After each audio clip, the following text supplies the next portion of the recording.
All right, good morning, everybody, and happy Tuesday. Hope everybody's doing well. I hope you're looking forward to continuing on with the story this morning. We left at a pretty important part. Just a reminder, if you want to send in your art to my email address, I'd love to enter you in a contest this Friday to draw for another copy of the Harry Potter books. So let's go ahead and get started. A piercing, blood-curdling shriek split the silence. The book was screaming. Harry snapped it shut, but the shriek went on, one high, unbroken, ear-splitting note. He stumbled backward and knocked over his lamp, which went out at once. Panicking, he heard footsteps coming down the corridor outside. Stuffing the shrieking book back on the shelf, he ran for it. He passed Filch in the doorway. Filch's pale, wild eyes looked straight through him, and Harry slipped under Filch's outstretched arms and streaked off up the corridor, the book's shriek still ringing in his ears. He came to a sudden halt in front of a tall suit of armor. He had been so busy getting away from the library, he hadn't paid attention to where he was going. Perhaps because it was dark, he didn't recognize where he was at all. There was a suit of armor near the kitchens. He knew, but he must have been 5 floors above there. You asked me to come directly to you, Professor, if anyone was wandering around at night, and somebody's been in the library, the restricted session. Harry felt the blood drain out of his face. Wherever he was, Filch must know a shortcut, because his soft, greasy voice was getting nearer, and to his horror, it was Snape who replied. The restricted section? Well, they can't be far. We'll catch them. Harry stood rooted to the spot as Filch and Snape came around the corner ahead. They couldn't see him, of course, but it was a narrow corridor, and if they came much nearer, they'd knock right into him. The cloak didn't stop him from being solid.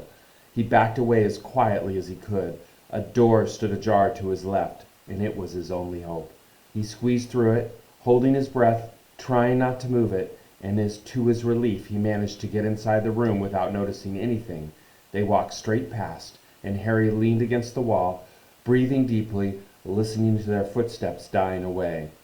That had been close, very close. It was a few seconds before he noticed anything about the room he had hidden in. It looked like an unused classroom. The dark shapes of desks and chairs were piled against the wall, and there was an upturned wastepaper basket. But propped against the wall, facing him, was something that didn't look as if it belonged there, something that looked as if someone had just put it there to keep it out of the way. It was a magnificent mirror, as high as the ceiling, with an ornate gold frame, standing on 2 clawed feet. There was an inscription carved around the top. Erised stra Ebru oit, we kafru oit, on wosi. His panic fading now that there was no sound of Filch and Snape, Harry moved nearer to the mirror, wanting to look at himself, but see no reflection again. He stepped in front of it. He had to clap his hands to his mouth to stop himself from screaming. He whirled around. His heart was pounding far more furiously than when the book had screamed, for he had not seen only himself in the mirror, but a whole crowd of people standing right behind him. But the room was empty. Breathing very fast, he turned slowly back to the mirror. There he was, reflected in it, white and scary looking, and there reflected behind him were at least 10 others. Harry looked over his shoulder, but still no one was there. Or were they all invisible too? Was he in fact in a room full of invisible people, and this mirror's trick was that it reflected them, invisible or not? He looked into the mirror again. A woman standing right behind his reflection was smiling at him and waving. He reached out a hand and felt the air behind him. If she really was there, he'd touch her. Their reflections were so close together, but he felt only air. She and the others existed only in the mirror. She was a very pretty woman. She had dark red hair, and her eyes. Her eyes are just like mine, Harry thought, edging a little closer to the glass. Bright green, exactly the same shape. But then he noticed that she was crying, smiling, but crying at the same time. The tall, thin, black-haired man standing next to her put his arm around her. He wore glasses, and his hair was very untidy. It stuck up at the back, just as Harry's did. Harry was so close to the mirror now that his nose was nearly touching that of his reflection. "Mom," he whispered. "Dad?"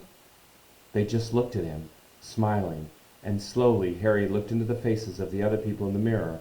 and saw other pairs of green eyes like his, other noses like his, and even a little old man who looked as though he had Harry's knobbly knees. Harry was looking at his family for the first time in his life. The Potter smiled and waved at Harry and stared hungrily back at them. His hands pressed flat against the glass as though he was hoping to fall right through it and reach them. He had a powerful kind of ache inside him, half joy, half terrible sadness. How long he stood there he didn't know. The reflections did not fade, and he looked and looked until a distant noise brought him back to his senses. He couldn't stay here.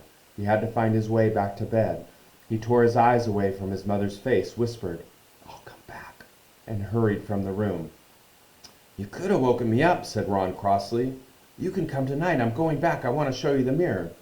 "I'd like to see your mom and dad," said Ron eagerly. "And I want to see all your family, all the Weasleys. You'll be able to show me your other brothers and everyone." "You can see them any old time," said Ron. "Just come around my house this summer. Anyway, maybe it only shows dead people. Shame about not finding Flamel, though.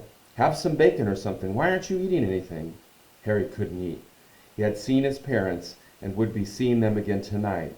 He had almost forgotten about Flamel. It didn't seem important anymore. Who cared about the three-headed dog and what it was guarding? What did it matter if Snape stole it? Really? "Are you all right?" said Ron. "You look odd." What Harry feared most was that he might not be able to find the mirror room again. With Ron covered in the cloak too, they had to walk much more slowly the next night. They tried retracing Harry's route from the library, wandering along the dark passageway for nearly an hour. "I'm freezing," said Ron. "Let's forget it and go back." "No," Harry hissed. "I know it's here somewhere." They passed a ghost of a tall witch gliding in the opposite direction, but saw no one else. Just as Ron started moaning that his feet were dead with cold, Harry spotted the suit of armor. "It's here, just here, yes!" They pushed the door open. Harry dropped the cloak from around his shoulders and ran to the mirror. There they were. His mother and father beamed at the sight of him. "See?" Harry whispered. "I can't see anything." Look at them all. There are loads of them. I can only see you." "Look in properly. Go on, stand where I am." Harry stepped aside, but with Ron in front of the mirror, he couldn't see his family anymore. Just Ron in his paisley pajamas. Ron, though, was staring transfixed at his image. "Look at me," he said. "Can you see your family standing around you?" "No. I'm alone, but I'm different. I look older, and I'm head boy." "What?" "I am. I'm wearing the badge like Bill used to, and I'm holding the house cup and the Quidditch cup. I'm Quidditch captain, too." Ron tore his eyes away from the splendid sight to look excitedly at Harry. "Do you think this mirror shows the future?" "How can it? All my family are dead. Let me have another look."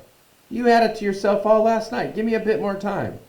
"You're only holding the Quidditch cup. What's interesting about that? I want to see my parents." "Don't push me." A sudden noise outside in the corridor put an end to their discussion. They hadn't realized how loudly they'd been talking. "Quick!"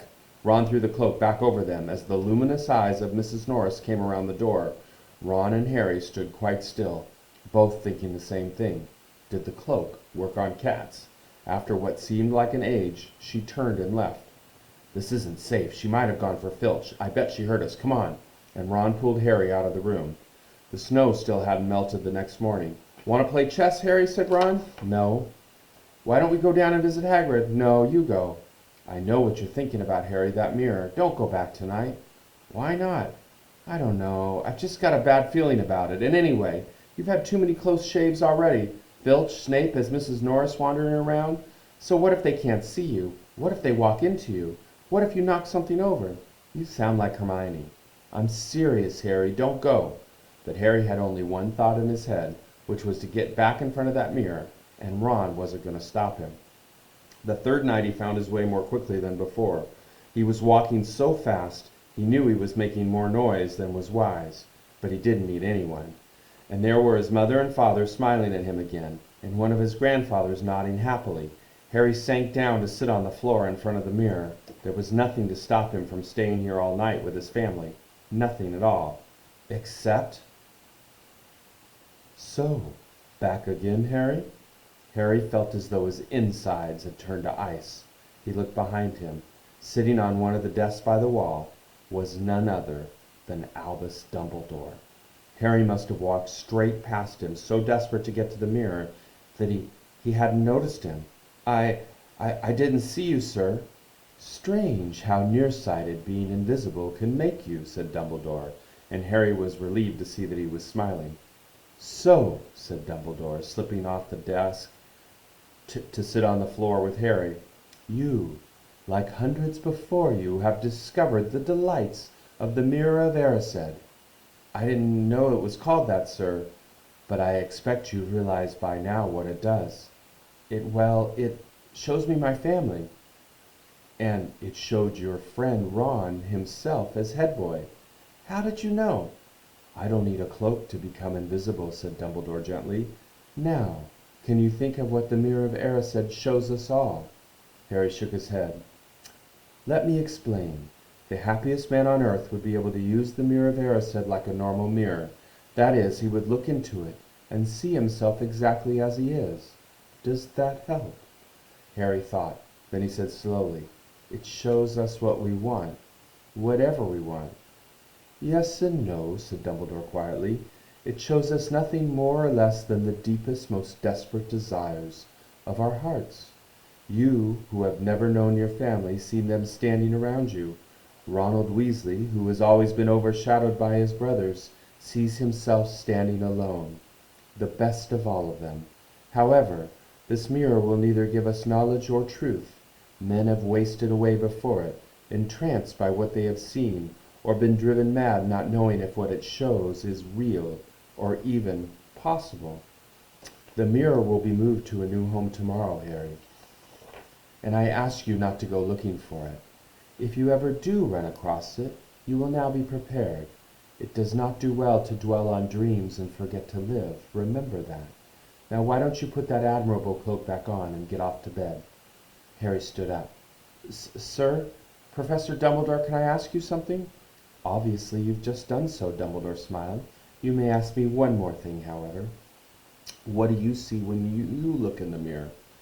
I see myself holding a pair of thick woolen socks. Harry stared. One can never have enough socks, said Dumbledore. Another Christmas has come and gone, and I didn't get a single pair. People will insist on giving me books. It was only when he was back in bed that it struck Harry that Dumbledore might not have been quite truthful. But then he thought, as he shoved Scabbers off his pillow, it might have been kind of a personal question. Dumbledore had convinced Harry not to go looking for the Mirror of Erised again, and for the rest of Christmas holidays the invisibility cloak stayed folded in the bottom of his trunk. Harry wished he could forget what he'd seen in the mirror as easily, but he couldn't. He started having nightmares. Over and over he dreamed about his parents disappearing in a flash of green light, when a high voice cackled above with laughter. You see, Dumbledore was right. The mirror could drive you mad, said Ron when Harry told him about those dreams. Hermione, who came back the day before term started, took a different view of things. She was torn between horror at the idea of Harry being out of bed, roaming around the school 3 nights in a row, if Filch would have caught you, and disappointment that he hadn't at least found out who Nicholas Flamel was. They'd almost given up hope of finding out who Flamel was in a library book, even though Harry was still sure he'd read the name somewhere. Once term had started, they were back to skimming through books for 10 minutes during their breaks. Harry had even had less time than the other two because Quidditch practice had started again. Wood was working the team harder than ever. Even the endless rain that had replaced the snow couldn't dampen his spirits. The Weasleys complained that Wood was becoming a fanatic, but Harry was on Wood's side. If they won their next match against Hufflepuff, they would overtake Slytherin in the House Championship for the first time in 7 years. Quite apart from wanting to win, Harry found that he had fewer nightmares when he was tired out after training. Then during one particularly wet and muddy practice, Wood gave the team a bit of bad news. He'd just gotten very angry with the Weasleys, who kept dive-bombing each other and pretending to fall off their brooms. "Will you stop messing around?" he yelled. "That's exactly the sort of thing that'll lose us the match. Snape's refereeing this time, and he'll be looking for any excuse to knock points off Gryffindor." George Weasley really did fall off his broom at these words. "Snape's refereeing," he spluttered through a mouthful of mud. "When's he ever refereed a Quidditch match? He's not going to be fair if we might overtake Slytherin." The rest of the team landed next to George to complain too. "It's not my fault," said Wood. "We've just got to make sure we play a clean game, so Snape hasn't got an excuse to pick on us." Which was all very well, thought Harry, but he had another reason for not wanting Snape near him while he was playing Quidditch. The rest of the team hung back to talk to one another as usual at the end of practice. But Harry headed straight back to the Gryffindor common room, and where he found Ron and Hermione playing chess. Chess was the only thing Hermione ever lost at, something Harry and Ron thought was very good for her. "Don't talk to me for a moment," said Ron when Harry sat down next to him. "I need to concentrate." He caught sight of Harry's face. "What's the matter with you? You look terrible." Speaking quietly so that no one else could hear, Harry told the other two about Snape's sudden, sinister desire to be a Quidditch referee. "Don't play," said Hermione at once. "Say you're ill," said Ron. "Pretend to break your leg," Hermione suggested. "Really break your leg," said Ron. "I can't," said Harry. "There isn't a reserve seeker. If I back out, Gryffindor can't play at all." At that moment, Neville toppled into the common room. How he had managed to climb through the porthole was anyone's guess, because his legs had been stuck together with what they recognized at once as the leg locker curse. He must have had to bunny hop all the way up to Gryffindor Tower. Everyone fell over laughing except Hermione, who leapt up and performed the counter curse. Neville's legs sprang apart, and he got to his feet, trembling. "What happened?" Hermione asked him, leading him over to sit with Harry and Ron. "Malfoy," said Neville shakily. "I met him outside the library. He said he'd been looking for someone to practice that on." "Go to Professor McGonagall," Hermione urged Neville. "Report him." Neville shook his head. I don't want more trouble," he mumbled. "You've got to stand up to him, Neville," said Ron. "He's used to walking all over people, but that's no reason to lie down in front of him and make it easier." "There's no need to tell me I'm not brave enough to be in Gryffindor. Malfoy's already done that," Neville choked out. Harry felt in the pocket of his robes and pulled out a chocolate frog, the very last one from the box Hermione had given him for Christmas. He gave it to Neville, who looked as though he might cry. "You're worth 12 of Malfoy," Harry said. "The Sorting Hat chose you for Gryffindor, didn't it? And where's Malfoy? In stinkin' Slytherin." Neville's lips twitched in a weak smile as he unwrapped the frog. "Thanks, Harry. I think I'll go to bed. Do you want the card? You collect them, don't you?" As Neville walked away, Harry looked at the famous wizard card. "Dumbledore again," he said. "He was the first one I ever—" He gasped. He stared at the back of the card. Then he looked up at Ron and Hermione. "I found him," he whispered. "I found Flamel. I told you I read the name somewhere before. I read it on the train coming here. Listen to this. Dumbledore is particularly famous for his defeat of the dark wizard Grindelwald in 1945, for the discovery of the 12 uses of dragon's blood, and his work on alchemy with his partner Nicholas Flamel." Hermione jumped to her feet. She hadn't looked so excited since they'd gotten back the marks for their first piece of homework. "Stay there," she said, and she sprinted up the stairs to the girls' dormitories. Harry and Ron barely had time to exchange mystified looks before she was dashing back, an enormous old book in her arms. "I never thought to look in here," she whispered excitedly. "I got this out of the library weeks ago for a bit of light reading." "Light," said Ron, but Hermione told him to be quiet until she looked up something, and started flicking frantically through the pages, muttering to herself. At last she found what she was looking for. "I knew it! I knew it!" "Are we allowed to speak yet?" said Ron grumpily. Hermione ignored him. "Nicholas Flamel," she whispered dramatically, "is the only known maker of the Sorcerer's Stone." That didn't have quite the effect she expected. "The what?" said Harry and Ron. "Oh, honestly, don't you two read? Look, read that there." She pushed the book toward them, and Harry and Ron read. "The ancient study of alchemy is concerned with the making of the Sorcerer's Stone, a legendary substance with astonishing powers. The stone will transform any metal into pure gold. It also produces the elixir of life, which will make the drinker immortal.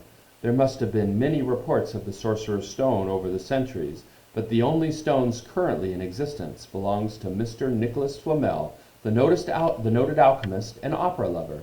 Mr. Flamel, who celebrated his 665th birthday last year, enjoys a quiet life in Devon with his wife, Perenelle, 658. "See," said Hermione when Harry and Ron had finished. "The dog must be guarding Flamel's Sorcerer's Stone. I bet he asked Dumbledore to keep it safe for him because they're friends and he knew someone was after it. And that's why he wanted the stone moved out of Gringotts." "A stone that makes gold and stops you from ever dying," said Harry. "No wonder Snape's after it. Anyone would want it. And no wonder we couldn't find Flamel in that study of recent developments in wizardry," said Ron. "He's not exactly recent if he's 665, is he?" The next morning in Defense Against the Dark Arts, while copying down different ways of treating werewolf bites, Harry and Ron were still discussing what they'd do with the Sorcerer's Stone if they had one. It wasn't until Ron said he'd buy his own Quidditch team that Harry remembered about Snape and the coming match.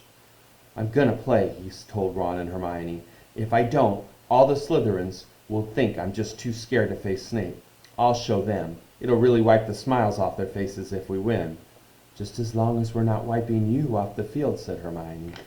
As the match drew nearer, however, Harry became more and more nervous, whatever he told Ron and Hermione.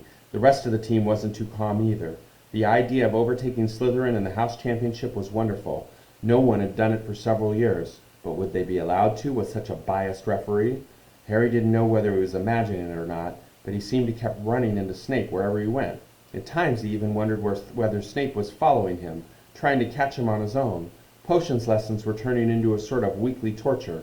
Snape was so horrible to Harry. Could Snape possibly know they'd found out about the Sorcerer's Stone? Harry didn't see how he could, yet he sometimes had the horrible feeling that Snape could read minds. Harry knew when they wished him good luck outside his locker room the next afternoon that Ron and Hermione were wondering whether they'd ever see him alive again. This wasn't what you'd called comforting. Harry hardly heard a word of Wood's pep talk as he pulled on its Quidditch robes and picked up his Nimbus 2000. Ron and Hermione, meanwhile, had found a place in the stands next to Neville, who couldn't understand why they looked so grim and worried, or why they had both brought their wands to the match. Little did Harry know that Ron and Hermione had been secretly practicing the Leglocker curse. They'd gotten the idea from Malfoy using it on Neville, and were ready to use it on Snape if he showed any sign of wanting to hurt Harry. "Now don't forget, it's Locomotor Mortis," Hermione muttered, as Ron slipped his wand up his sleeve. "I know," Ron snapped. "Don't nag." Back in the locker room, Wood had taken Harry aside.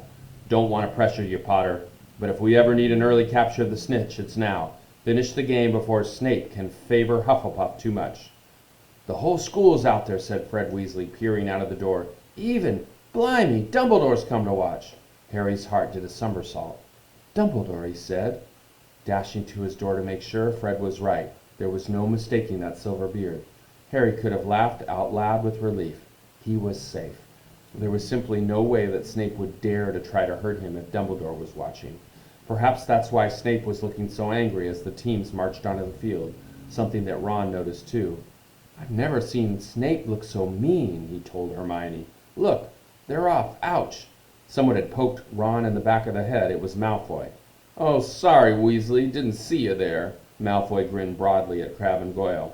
"Wonder how long Potter's going to stay on his broom this time. Anyone want to bet? What about you, Weasley?" Ron didn't answer. Snape had just awarded Hufflepuff a penalty because George Weasley hit a bludger at him. Hermione, who had all her fingers crossed in her lap, was squinting fixedly at Harry, who was circling the game like a hawk, looking for the snitch. "You know, I think they chose people for the Gryffindor team," said Malfoy loudly after a few minutes later as Snape awarded Hufflepuff another penalty for no reason at all.